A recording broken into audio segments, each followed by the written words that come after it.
Hey, what's going on, y'all? RJ here with CV Tech, and today I'll be doing a comparison, an app opening test here between the LG V20 and the ZTE Blade V8 Pro. Now, these are really nice devices, both of them are, but let's go ahead and get into this comparison. Now, we'll go into CPU-Z here first. We'll take a look here at the V20. Now, this phone has a 2.15 gigahertz Snapdragon 820. It's a quad-core processor with an Adreno 530 GPU. It has a 5.7-inch display at 1440 by 2560 at 512 pixels per inch. This does have 4 gigabytes of RAM as well as 64 gigabytes of ROM with 51.3 out of the box.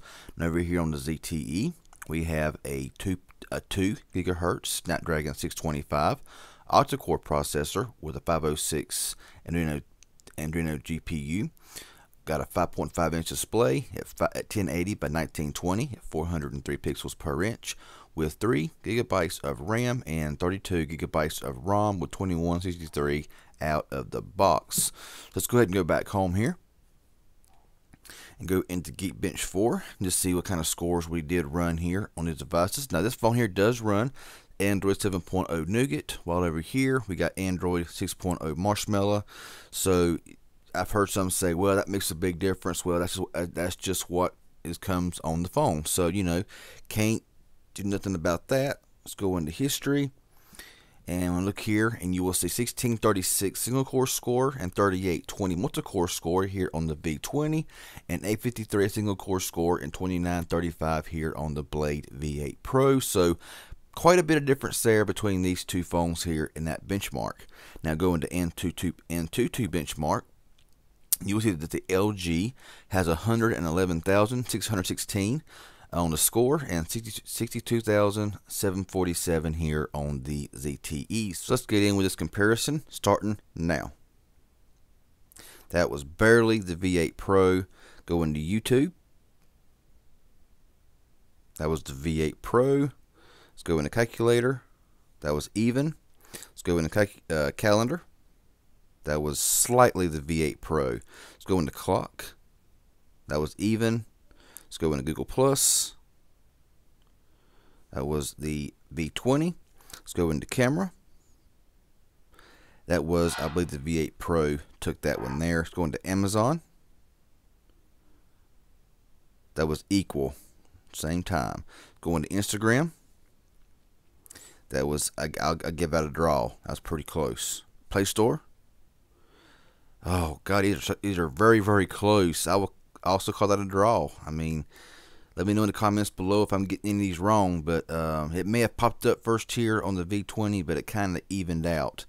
So, yeah. Anyway, let's go into settings. That was the V8 Pro. Let's go into Snapchat. That was even. Let's go into Twitter. Even. I can't believe that. I mean, maybe slightly ahead there, but so close.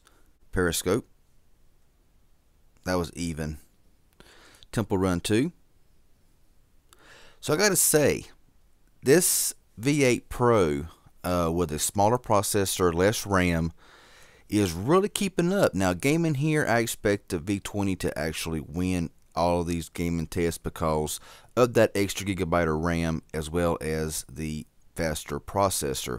But about 3 seconds slower here, I would say, maybe a little bit faster. I don't know. Open that app there, but that was the V20. Let's go into Subway Surfer. Both start at the same time. Both of these here are great phones. I mean, awesome phones. But as you see, the V20 just kind of is a whole lot faster as far as opening games, as you can tell there. But still, it's not a runaway. So let's go back home here. Open up Sonic Dash. So both of these phones here are great phones. I mean, if you get an unlocked V20 brand new, you're going to pay around $300 to $400 for it. I want to guess around that area.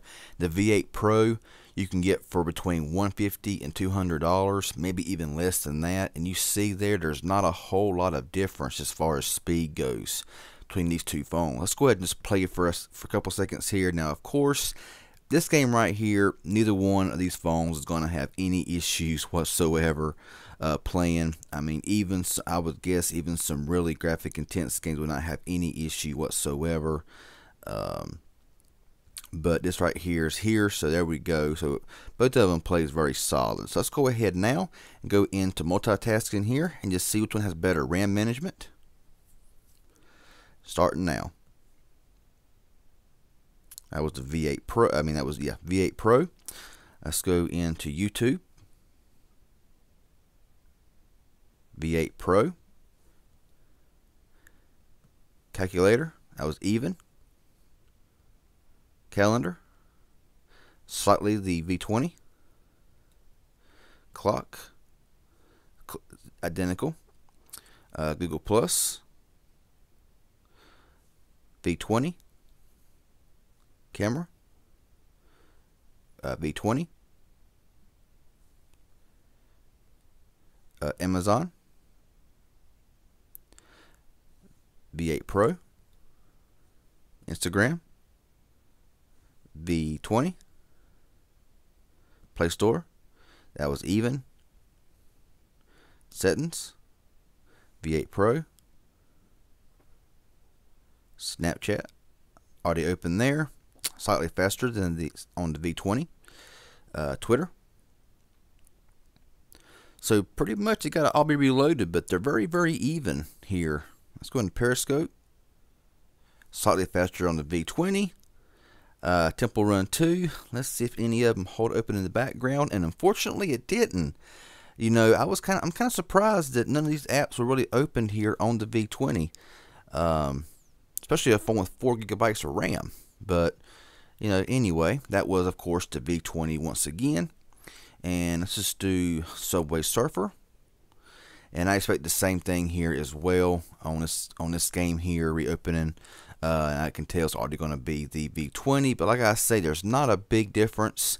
I mean, I would say a good double the price for the V20 over the Blade V8 Pro. And as you can see right there, my experience here opening these apps here, they were very similar. I mean, yeah, that was just my comparison there between the LG V20 and the ZTE Blade V8 Pro. Both of them are very great phones. Both of them work very well, and I highly recommend both of these devices. So, this was helpful and informative. If you enjoyed this video in any at all, hit that like button. Any questions or comments you may have, leave it down below. I'll get back with you as soon as possible. If you haven't subscribed yet, please do so. I'd appreciate it. Y'all have a good one, and we'll see y'all in the next video.